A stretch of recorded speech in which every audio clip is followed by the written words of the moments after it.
예, 안녕하십니까. 예, 저는 정선 아리랑 연구소장 진용선이라고 합니다.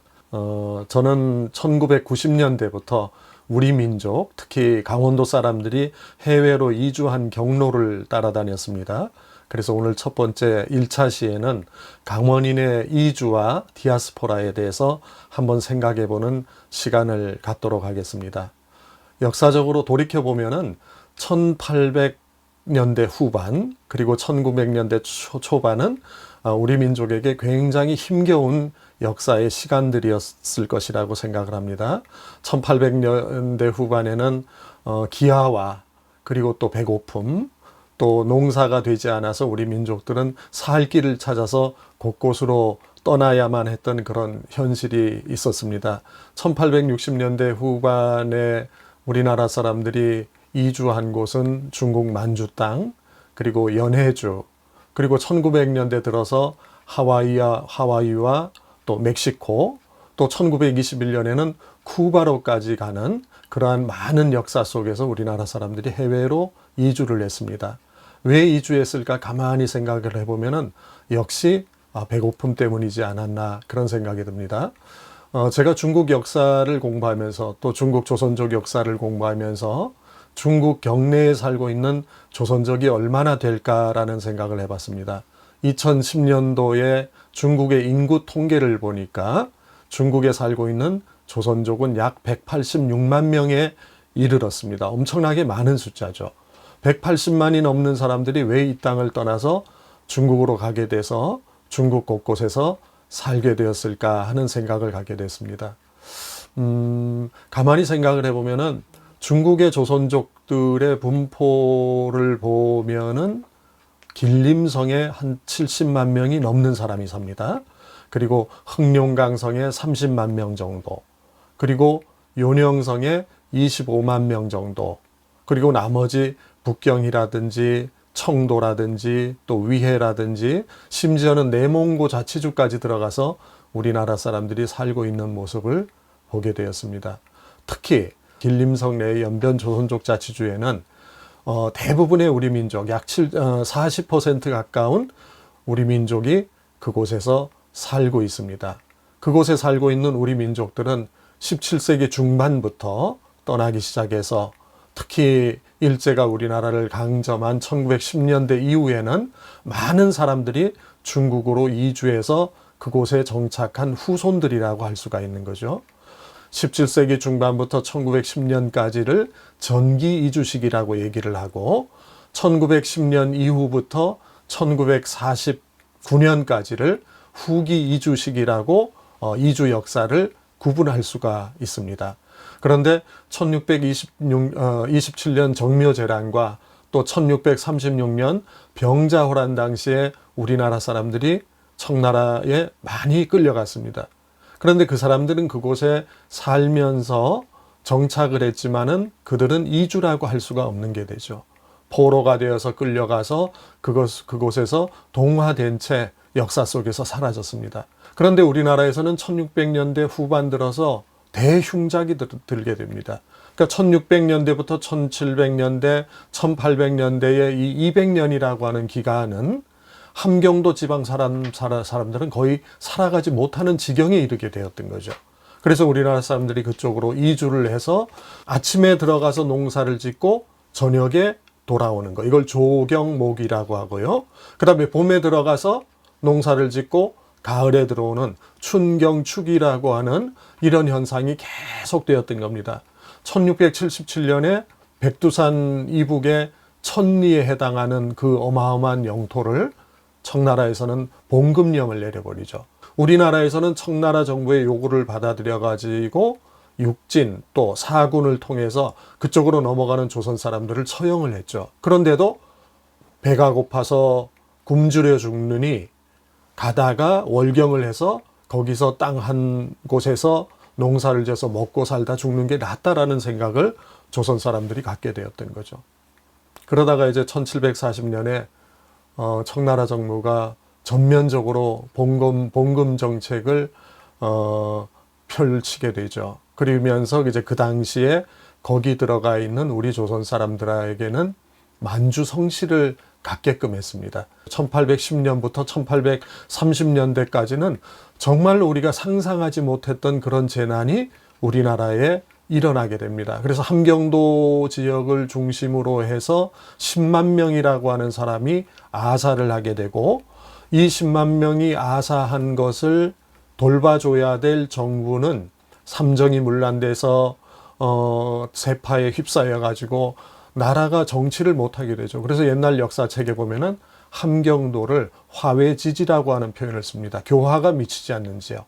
그러니까 이제 1863년이 돼서 무산의 최운보라는 사람하고 또 함경도 경흥의 양흥모라고 하는 사람의 가족 13가구 60명이 처음으로 두만강을 건너서 러시아 연해주로 들어가게 됩니다. 이게 1863년의 일입니다.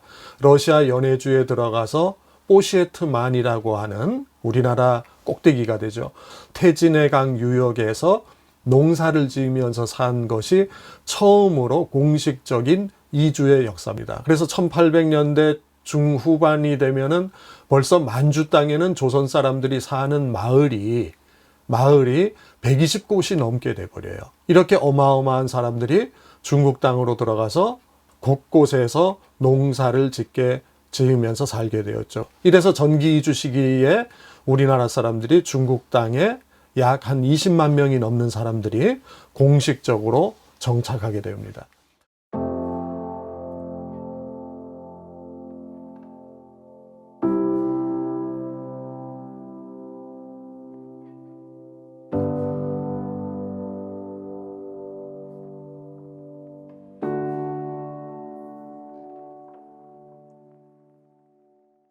예, 1910년 경술국치 이전까지 우리나라에서 만주로 넘어간 사람들이 약 한 27만 명에 이르릅니다.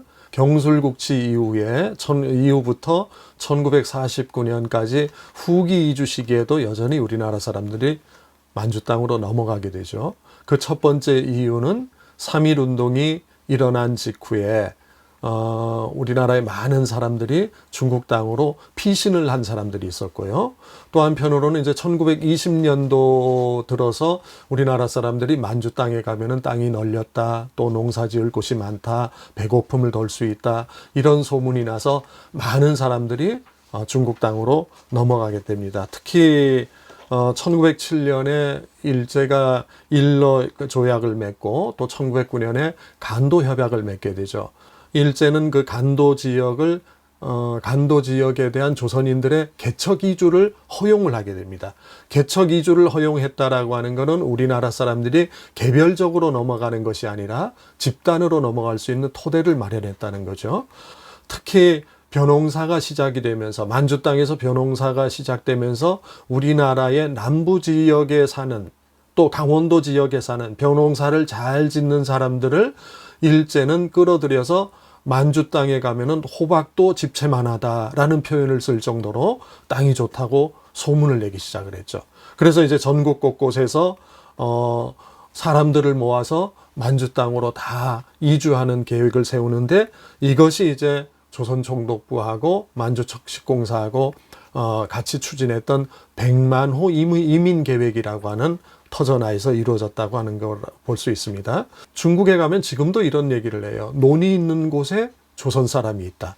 이 말은 거기가 청나라 땅이었을 때는 논농사를 짓지 않던 아주 황폐한 땅이었거든요. 그런데 조선 사람들이 들어가서 농사를 짓기 시작하고 그 농토가 황폐한 땅에서 논으로 바뀌어버린 겁니다. 그래서 지금도 중국에서는 수전, 즉 논농사 하면은 조선 사람 이렇게 얘기할 정도로 조선족은 논농사에 능하다라고 이렇게 인식이 됩니다. 1937년대 들어서 이제 우리나라에서 집단 이민이 시작이 되는 거죠. 집단 이민이라고 하는 거는 말 그대로 마을 단위로 이주를 시키고 또 모집을 해서 이주시키고 하는 이런 형태의 이주가 되는데, 중국에 가는 우리 조선 사람들이 논농사에 능하다라고 하는 것을 일제가 알면서부터 중국에 침략한 일본군의 군량미 해결을 위해서 조선 사람들을 적극적으로 이용하는 그런 현상까지도 나타나게 되는 것입니다. 미작 기술이 뛰어나다 보니까, 쌀 농사를 잘 짓다 보니까 강원도 사람들을 끌어들여서 중국의 안도나 연길이나 또 왕청이라든지 용정이라든지 이런 일대에 2,500개의 부락을, 집단 부락을 만들어서 조선 사람들을 이주시키게 되는 거죠. 그때 이제 대표적인 중심지가 되었던 곳이 어디냐면은 백두산 아래쪽에 있는 안도현이라고 하는 곳입니다. 이 안도현이라고 하는 곳에는 약 30%가 넘는 사람들이, 조선 사람들이 몰려 살게 되었는데, 그 배경에는 안도라고 하는 곳이 일단은 땅이 굉장히 넓고 노는 땅들이 많았었어요. 이제 그 당시에 왕청과 안도를 중심으로 해서 1937년 1차 이민, 또 1938년 2차 이민, 또 3차 이민, 1939년까지 강원도 사람들이 많이 가게 되는 것입니다. 그래서 안도라고 하는 곳이 지금도 강원도 이주민이 많이 사는 곳이어서 사람들이 그런 얘기예요. 여기 조선족은 강원도가 토백이다라는 표현을 씁니다. 그만큼 안도 지역에는 강원도 사람들이 많이 이주하게 되는 것입니다. 지금 현재도 보면은 강원촌, 원주촌, 김화촌, 이런 촌에 강원도의 이름을 갖고 있는 촌, 이런 모든 마을들이 모두 다 1937년에 또 1938년, 39년 사이에 형성되었다고 볼 수가 있고요. 강원인은 중국의 역사 수립기에 있어서 굉장히 중요한 역할을 했었죠.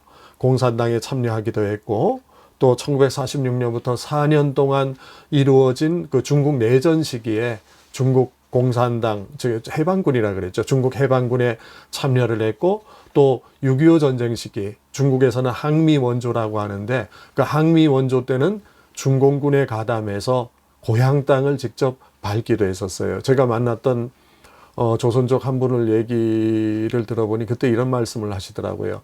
자기 고향이라고 하는 곳에 총칼을 들고 지나가니 굉장히 마음이 씁쓸하더라, 그런 표현을 쓴 적이 있거든요. 어쨌든 이것은 우리가 이주의 역사 속에서 빚어진 하나의 현상이 아닌가, 그런 생각이 듭니다. 그래서 1952년에 중국에 사는 강원인을 비롯한 조선 사람들은 모두 조선족이라고 하는 이름, 즉 중국 56개 민족의 하나의 구성원이 돼서 지금도 살아가고 있는 것입니다.